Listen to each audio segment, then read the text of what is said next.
Well, y'all, some people joked about it possibly happening and how disastrous it would be if it happened, and now it has happened. Starting quarterback Taylor Heinicke is now been placed on the COVID-19 reserve list. He is now one of 22 players on there. Of course, I gotta tell y'all all of the guys that are already on there as a whole, and who's very likely not going to play against the Eagles, including Terry McLaurin, who's in concussion protocol, and including guys like Logan Thomas and others who have gone to the IR. Who's left on this team?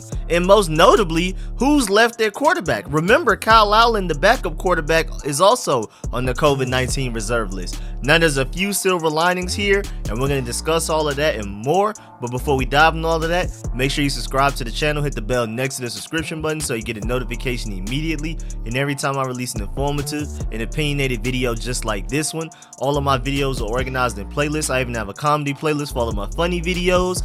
And I mean, even if we go in there with only half a team, I will still be live streaming that game against the Eagles. So definitely make sure you pull up to that live stream. And without further ado, man, let's get it.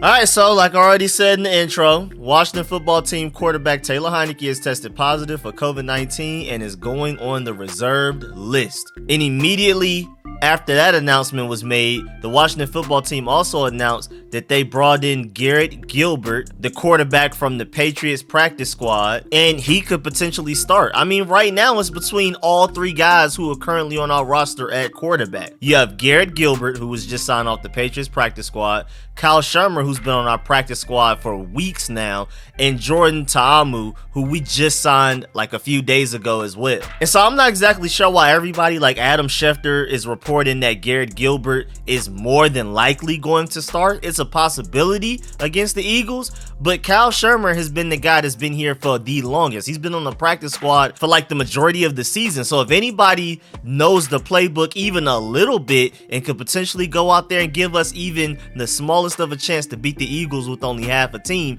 it's Kyle Shurmur out of all three of these guys. And that's even crazier too, because if Logan Thomas never tore his ACL, he'd probably be our best option at quarterback, honestly, out of all four of these guys. But even our star should be Pro Bowler starting tight end is hurt, who's really like our backup quarterback. So now we have three guys here who we've never seen play in a burgundy and gold jersey, and basically we're about to have competitive practices. We're literally having a QB battle mid-season right now, but it's the worst kind of QB battle where we don't know any of these guys. We have no real tape on them. I'm gonna definitely have to go peep some of their tape and see what they've done in college or wherever, because I literally have no idea. Even as long as we've had Kyle Shurmur, I never really expected him to ever play because we still had Kyle Allen as a backup. I mean, originally Kyle Allen was the third stringer, and now he's been the second stringer for the longest. Then he had to step in last week when Taylor Heinicke got banged up against the Cowboys, and now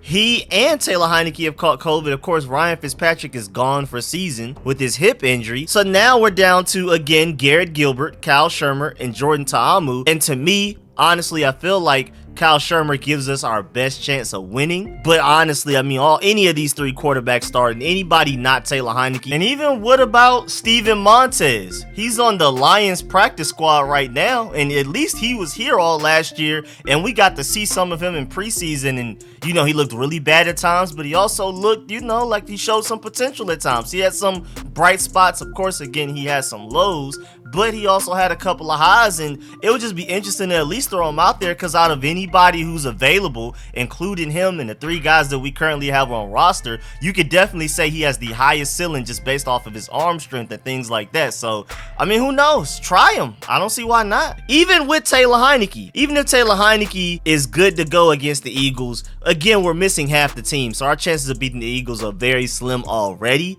But now we're out here having a QB battle. We're having QB tryouts late season, mid-season, late season, when we're trying to make a playoff push. We are currently the 7th seed in the NFC playoffs right now. Like, if the playoffs were to start right now, we would be in the wild card playing against the Green Bay Packers. But again, we have half a team.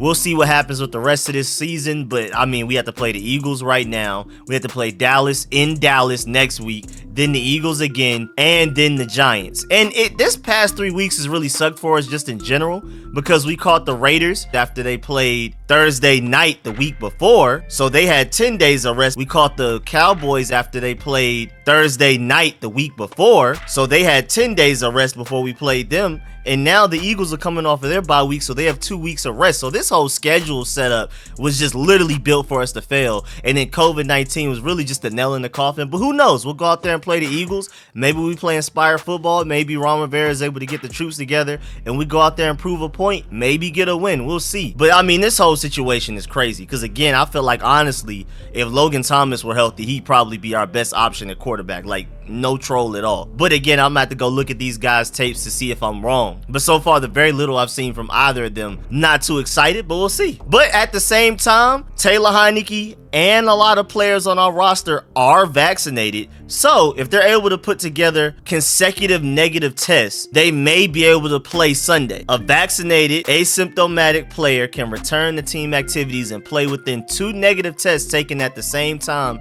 as soon as the next day. So who knows, maybe Sunday we'll get half of the guys who aren't gone and we'll still have like 3/4 of a team instead. Who knows? But we already know certain guys like Montez Sweat isn't vaccinated. I believe Kendall Fuller isn't as well. There's a few other guys, but generally quite a bit of our guys are vaccinated. So if they could put together consecutive negative tests, 2 of them, they can play Sunday. So we'll see. I'm gonna definitely keep y'all updated on that. But this whole situation is crazy because again, for those of y'all who may not know, Taylor Heinicke is the 22nd player that has now caught COVID.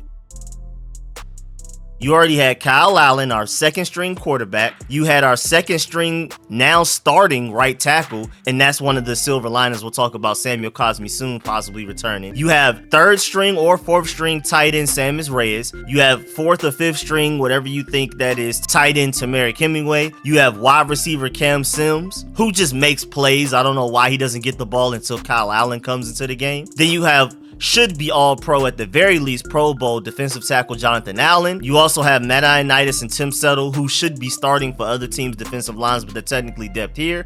You have your starting franchise defensive end Montez Sweat, your backup defensive end James Smith-Williams, the backup to that guy Casey Toohill, and then another backup William Bradley King, all defensive ends on the COVID-19 list. You have backup linebackers Khalid Hudson, David Mayo, and Milo Eifler on the COVID-19 list. You have backup safety Derek Forrest and starting corner Kendall Fuller. And Kendall Fuller's actually been making a lot of plays for us since our win streak and even in that loss against the Cowboys, so losing him is going to be pretty big. On top of all of that, you have special teams ace Trey Apke, starting strong safety Cameron Curl, 2nd string center Tyler Larson, 3rd string center, 2nd string guard Wes Schweitzer is already on IR. He's done for the season. And then also your 4th string center Keith Ishmael is on the COVID-19 list. So now we're down to our 5th string center, whoever that is. And now you have to add Taylor Heinicke to that. And that's crazy that it's somebody new every day, even though we've been practicing virtually ever since the outbreak started. So I don't exactly know what's going on with that.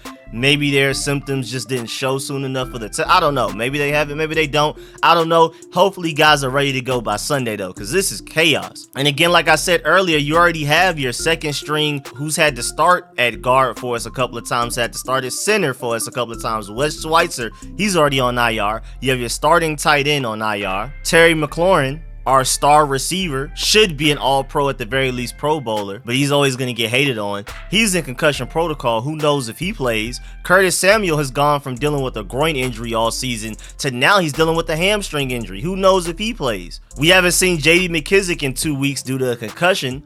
Maybe he returns, but who knows? Landon Collins is banged up. Brandon Sheriff is always banged up. Eric Flowers is banged up. Charles Leno, who hasn't missed a start in over like 5 seasons since his days in Chicago, is even banged up as well. Again, the silver lining, we may be getting Samuel Cosmi back. We may be getting J.D. McKissick back. But overall, this is a really depleted team going into this Eagles game, man. Hopefully we get Samuel Cosmi back. I mean, he literally looked like he was Pro Bowl bound as a rookie, and then he's been gone so long, there's no way he'll make the Pro Bowl this season. But hopefully he can go out there and play at a Pro Bowl level talent and play even better than Cornelius Lucas did, and that would be a big help for us for whoever plays quarterback on Sunday. Again, I repeat, there's a chance that we get a few guys back, including Taylor Heinicke, but I would not hold my breath on it at all. And I think one thing that's really underrated about the guys that are missing, of course, people think of offense and defense, and those are very big hits to us as well, of course. But people don't think about special teams. Right now, Troy Apke, Cam Sims, and David Mayo, you could say, our best special teams players, especially on special teams coverage. They're all out. And on top of that, you also have Khaleke Hudson, Casey Toohill, James Smith-Williams, Sammis Reyes, and Derek Forrest, who contribute a lot to special teams. All of those guys are out. So even our special teams is taking a big hit. And if Tress Way isn't out here kicking his life away and downing the Eagles at the 1-yard line, and DeAndre Carter isn't returning kicks for a touchdown, our special teams is even going to take a step back from what we're normally used to. So at this point, I mean, just in this past week, we lost 7 defensive linemen, 3 centers, 4 linebackers, 3 of his top 5 receivers, 3 tight ends, 2 cornerbacks, 2 quarterbacks, 2 safeties, and maybe 2 offensive tackles. I mean, and that's probably somewhere in the middle. It could be worse, it could be better, but this is crazy. Of course, I mean, it would be nice if the NFL postponed the game, but I highly doubt that they will, because they already announced this season, at the beginning of the season, they will not be postponing games. Last year was different because they didn't have like a set rule that said we will not do that. They were kind of just winging it. But this year, they're like, literally, we're not postponing games. So I doubt they will, but it would be very nice if they did. But yeah, man, that's the end of this video. Please get in the comment section. Let me know how you feel about everything discussed in this video. Please like this video if you liked it, if you learned anything. And as always, man, I appreciate all of the support, man. Shouts out to everybody that donates to the streams, pulls up to the streams, leaves a like, donates, all of that, man. I really appreciate y'all. And always, man, shouts out to my sponsors, especially my Pro Bowl sponsors, whose name you see scrolling on the screen right now. Man, I really appreciate y'all. I'll catch y'all later. I'm out.